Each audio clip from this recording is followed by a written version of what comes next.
In the year 1776, 13 colonies on the eastern coast of North America took a bold and unprecedented step.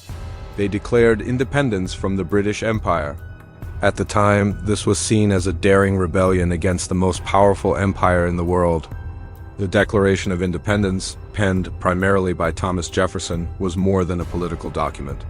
It was a statement of a new vision for governance, one based on the radical ideals of liberty, equality, and the inalienable rights of individuals. The colony's path to independence was neither straightforward nor guaranteed. The Revolutionary War that followed tested the resolve, courage, and ingenuity of the fledgling nation. Battles like Lexington and Concord, Bunker Hill, and Saratoga became legendary, not only for their military significance but for the way they united the colonies in a common cause. Yet the struggle was not solely a military endeavor. It was also diplomatic. Recognizing that the colonies alone could not defeat Britain, leaders like Benjamin Franklin and John Adams sought foreign alliances. The most consequential of these was with whose financial and military support proved pivotal in turning the tide of the war.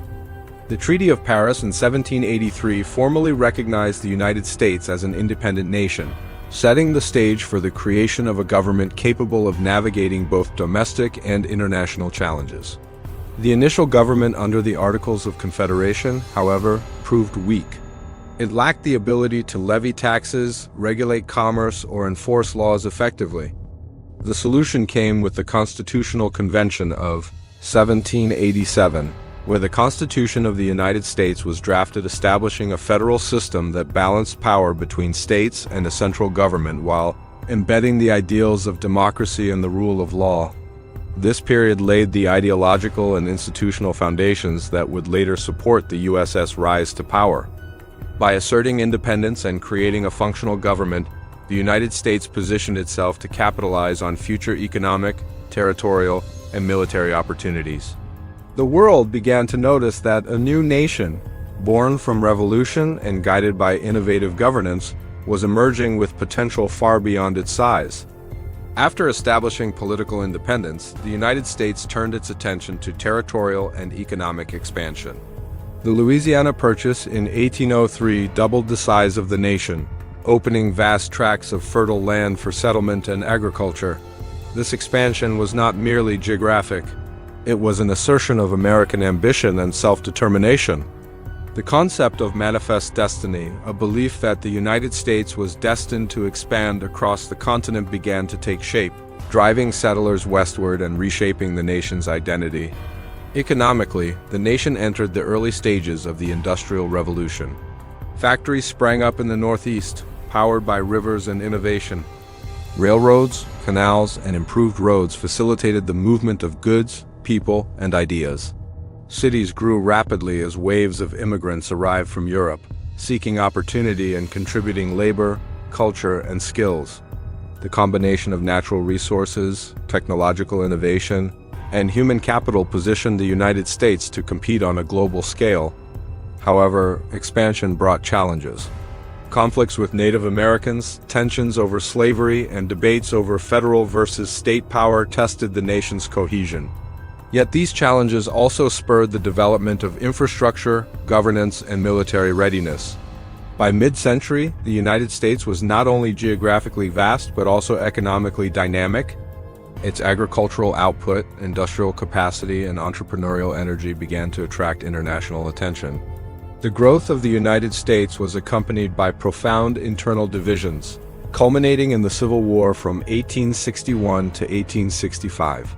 The central issue was slavery, a moral and economic institution that divided North and South. While the North embraced industrialization and increasingly opposed slavery, the South remained agrarian, relying on enslaved labor for its economic survival. Tensions escalated over decades, with compromises and legislation failing to reconcile fundamentally different visions for the nation's future. The war itself was brutal, with battles like Gettysburg, Antietam, and Vicksburg becoming symbols of national sacrifice.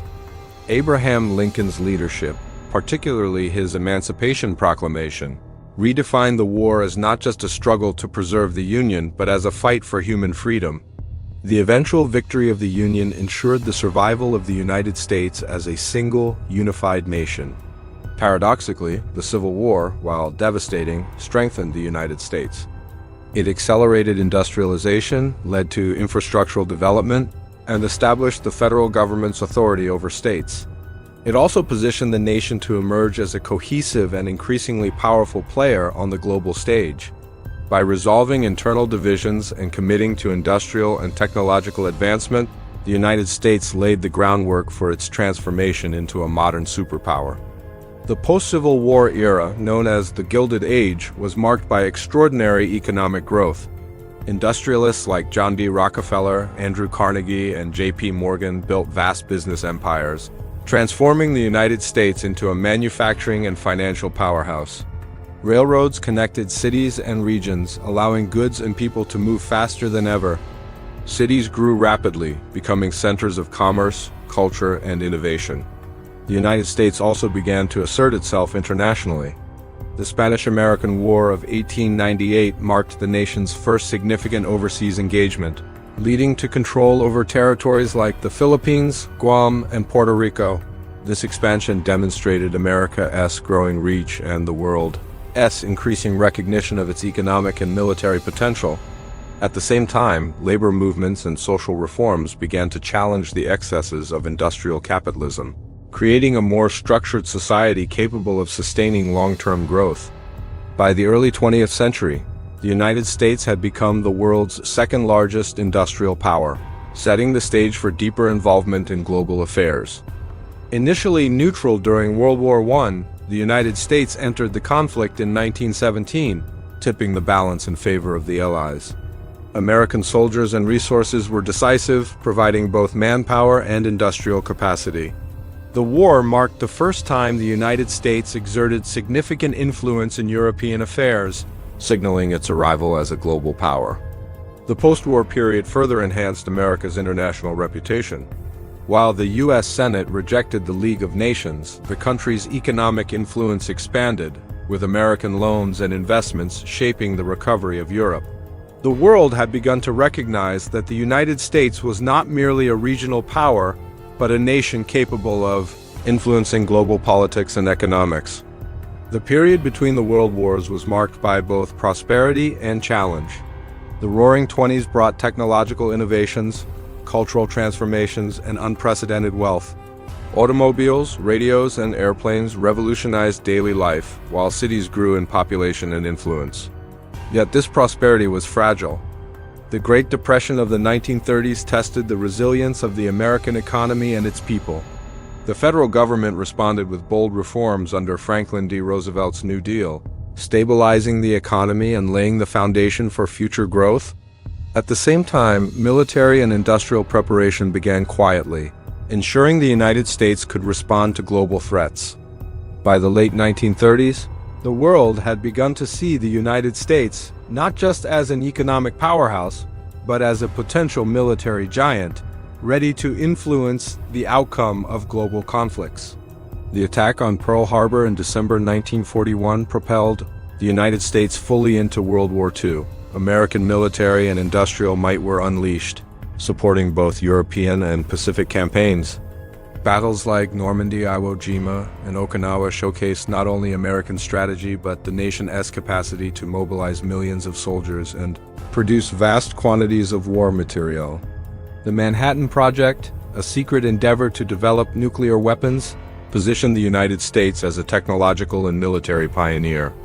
By 1945, with the defeat of Axis powers and the devastation of Europe and Asia, the United States emerged as the preeminent global superpower, wielding unmatched economic, military, and technological influence. From its earliest days, the United States attracted both admiration and hostility from other nations. Its economic potential, military innovations, and political ideals made it a natural competitor and a threat to established empires. European powers monitored American growth, wary of its expanding influence. Japan and Germany, later in the 20th century, saw U.S. industrial and military capacity as a direct challenge to their ambitions. The USS rise was not accidental. It combined geography, resources, innovation, and political vision. Its ability to recover from internal conflict, expand economically, and engage internationally made it both a target and a model for the world. By 1945, other nations recognized that the United States was no longer a regional power but a global superpower, whose trajectory from colonies to dominance was both rapid and transformative.